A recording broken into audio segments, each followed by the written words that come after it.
जय हिंद, वंदे मातरम।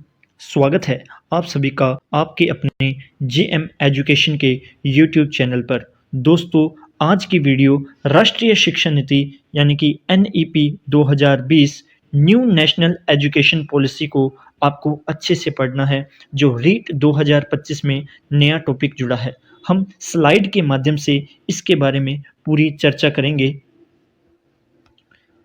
तो आप पेन कॉपी लेकर इम्पोर्टेंट चीज़ों को नोट कर लें साथ के साथ, ताकि आपको आगे कोई पढ़ने में समस्या ना आए। तो चलिए शुरू करते हैं। राष्ट्रीय शिक्षा नीति 2020। नेशनल एजुकेशन पॉलिसी 2020 क्या है? तो 29 जुलाई 2020 को भारत के केंद्रीय मंत्रिमंडल द्वारा अनुमोदित भारत की राष्ट्रीय शिक्षा नीति 2020 एनईपी भारत की नई शिक्षा प्रणाली के दृष्टिकोण को रेखांकित करती है। जो यह नई नेशनल एजुकेशन पॉलिसी है, यह क्या करती है? पिछली राष्ट्रीय शिक्षा नीति 1986 का स्थान लेती है। तो इसकी जो घोषणा हुई थी, सीधा सीधा प्रश्न पूछेगा कि न्यू नेशनल पॉलिसी की घोषणा कब हुई है? तो इसकी घोषणा हुई है 29 जुलाई 2020 को इसकी घोषणा की गई है। यह क्या करती है? पिछली राष्ट्रीय शिक्षा नीति 1986 का क्या लेती है? स्थान लेती है। नेशनल एजुकेशन पॉलिसी 2020 यह नीति अंतरिक्ष वैज्ञानिक के कस्तूरी रंगन की अध्यक्षता वाली समिति की रिपोर्ट पर आधारित है। किसकी समिति की रिपोर्ट पर आधारित है? के कस्तूरी रंगन की अध्यक्षता वाली समिति की रिपोर्ट पर आधारित है।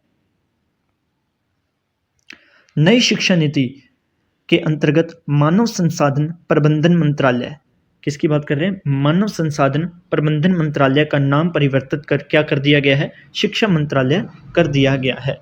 नई शिक्षा नीति के अंतर्गत क्या कर दिया गया है? जो मानव संसाधन प्रबंधन मंत्रालय था, उसका नाम अब क्या कर दिया गया है? शिक्षा मंत्रालय यानी कि एजुकेशन मिनिस्ट्री कर दिया गया है।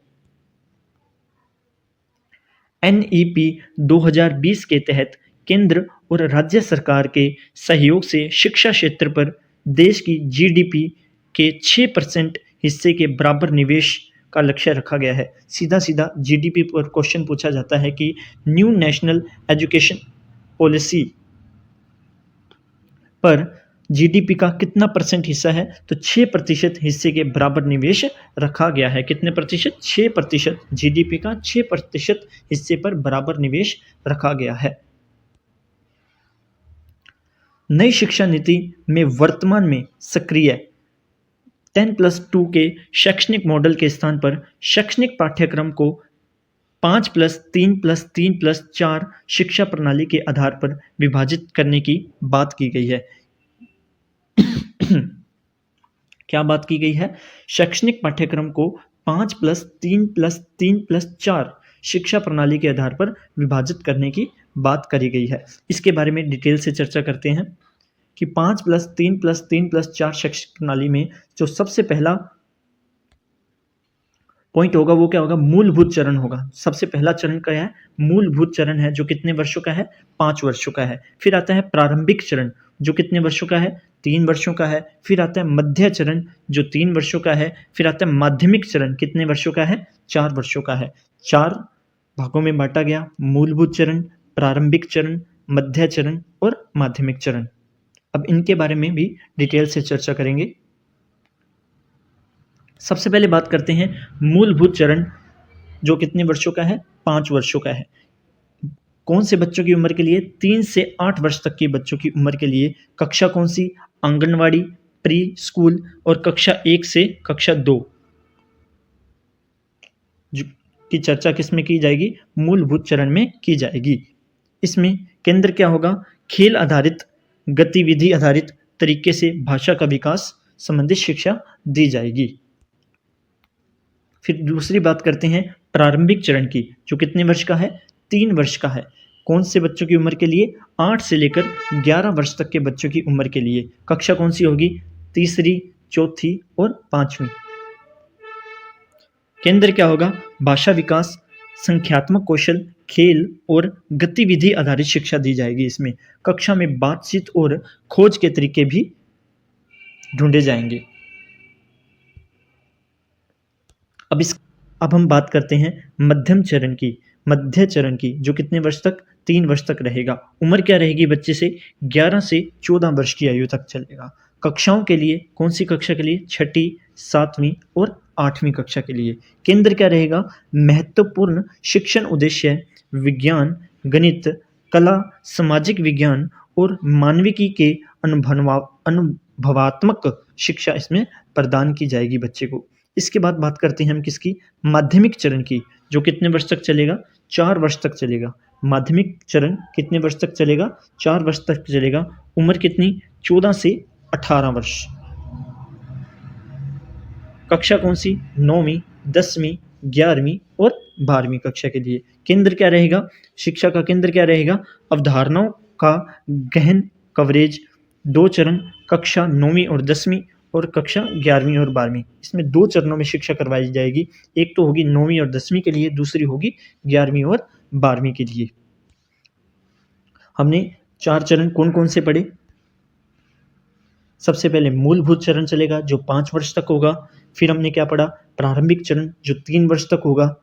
कौन सी कक्षा के लिए? तीसरी से 5वीं तक की कक्षा के लिए। उम्र क्या रहेगी? 8 से 11 वर्ष रहेगी। फिर हमने पढ़ा मध्य चरण की, जो 3 वर्ष तक चलेगा। कक्षा कौन सी के लिए? छठी, 7वीं, 8वीं के लिए। और उम्र क्या रहेगी? 11 से 14 वर्ष रहेगी। उसके बाद हमने बात की माध्यमिक चरण की, जो कितने वर्ष तक चलेगा? 4 वर्ष तक चलेगा। उम्र क्या रहेगी? 14 से 18 वर्ष। और कक्षा कौन सी? 9वीं, 10वीं, 11वीं, 12वीं। 2 चरणों में कक्षा बांटी गई है, पहली 9वीं, 10वीं और फिर 11वीं और 12वीं को। नेक्स्ट बात करें स्कूली शिक्षा के लिए NEP 2020 की मुख्य बातें क्या है? तो देखिए, प्रारंभिक बचपन देखभाल और शिक्षा और मूलभूत साक्षरता और संख्यानात्मकता पर ध्यान दें। यानी कि नई शिक्षा नीति के तहत न्यू नेशनल एजुकेशन पॉलिसी के तहत हमें यह ध्यान देना होगा कि जो बच्चों का बचपन इसमें खराब ना हो। यानी कि शिक्षा ऐसी होनी चाहिए जिसमें बच्चों के दिमाग पर ज़्यादा बोझ ना पड़े। उनकी मूलभूत साक्षरता को ध्यान में रखकर यह शिक्षा देनी होगी। फिर स्कूल छोड़ने वालों की संख्या में क्या लानी होगी? कमी लानी होगी। और स्कूली शिक्षा के सभी स्तरों पर सार्वभौमिक पहुंच सुनिश्चित करना इसका उद्देश्य रहेगा। फिर बात करते हैं सीखना कैसा होना चाहिए? समग्र होना चाहिए, एकीकृत होना चाहिए, मनोरंजनात्मक के साथ साथ कैसा होना चाहिए? आकर्षित भी होना चाहिए, ताकि बच्चे का ध्यान क्या रहे? केंद्रित रहे। उसके बाद शिक्षक कैसे होने चाहिए? सशक्तिकरण, यानी कि पूर्णतः मतलब शिक्षक कैसे होने चाहिए? परिपूर्ण होने चाहिए। एक तरह से बात करें तो शिक्षक कहने होने चाहिए परिपूर्ण होने चाहिए अपने सब्जेक्ट में, अपने विषय में।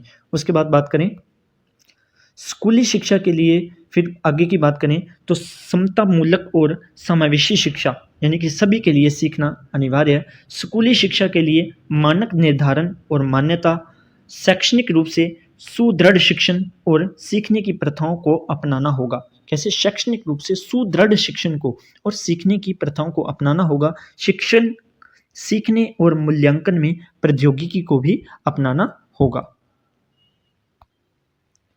परीक्षा में क्या परिवर्तन आए हैं? नई शिक्षा नीति यानी कि राष्ट्रीय नेशनल नीति 2020 के अनुसार परीक्षाओं को भी आसान बनाया जाएगा। क्या किया जाएगा? परीक्षाओं को भी आसान बनाया जाएगा। कोचिंग संस्कृति को खत्म करने के लिए मुख्य रूप से मुख्य दक्षताओं का परीक्षण होगा। बोर्ड परीक्षाओं की बात करें तो छात्रों को किसी भी वर्ष में 2 बार बोर्ड परीक्षा देने की क्या होगी? इसमें अनुमति होगी। यानी कि जो ये नई नेशनल एजुकेशन पॉलिसी है ना, इसके तहत छात्र प्रत्येक वर्ष 2 बार क्या दे सकते हैं? बोर्ड की परीक्षा देने की इनको क्या होगी? अनुमति होगी। परीक्षा का प्रारूप कैसा होगा? कि परीक्षा के प्रश्नों में वस्तुनिष्ठ प्रकार के प्रश्नों के साथ साथ वर्णनात्मक दोनों प्रकार के प्रश्न शामिल किए जाएंगे। यह बात कर रहे हैं कि वस्तुनिष्ठ प्रश्न यानी कि एबेसिडी से संबंधित प्रश्न और वर्णनात्मक दोनों प्रकार के प्रश्न परीक्षा में क्या किए जाएंगे? शामिल किए जाएंगे। राष्ट्रीय परीक्षण एजेंसी NTA हर साल कम से कम 2 बार उच्च गुणवत्ता वाली सामान्य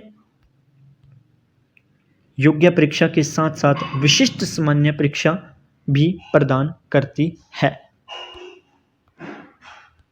अब त्रिभाषा नीति की बात करें। राष्ट्रीय शिक्षा नीति 2020 के तहत त्रिभाषा नीति क्या है? कक्षा 5 तक की शिक्षा के माध्यम के रूप में मातृभाषा व स्थानीय भाषा के उपयोग पर जोर दिया गया है, जबकि इसे कक्षा 8 और उससे आगे तक जारी रखने की सिफारिश की गई है। यह अनुशंसा करता है कि सभी छात्र फार्मूले के तहत अपने स्कूल में 3 भाषाएं सीखेंगे।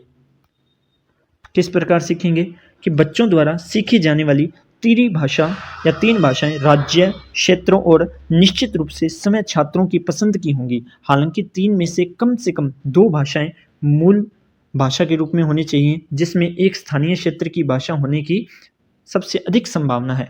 यह नियम निजी स्कूलों के साथ साथ सरकारी दोनों प्रकार के स्कूलों में लागू होगा। शिक्षकों के लिए 2020 NEP में क्या बताया गया है, तो शिक्षकों के लिए इसमें बताया गया है कि 50 घंटे का वार्षिक प्रशिक्षण, उसके बाद नवीनतम शैक्षणिक तकनीकों से शिक्षकों को क्या होना होगा, अवगत होना होगा। साथ ही साथ डिजिटल उपकरणों को भी बेहतर समझ होनी चाहिए शिक्षकों में। डिजिटल उपकरणों की भी बेहतर समझ होनी चाहिए शिक्षकों में।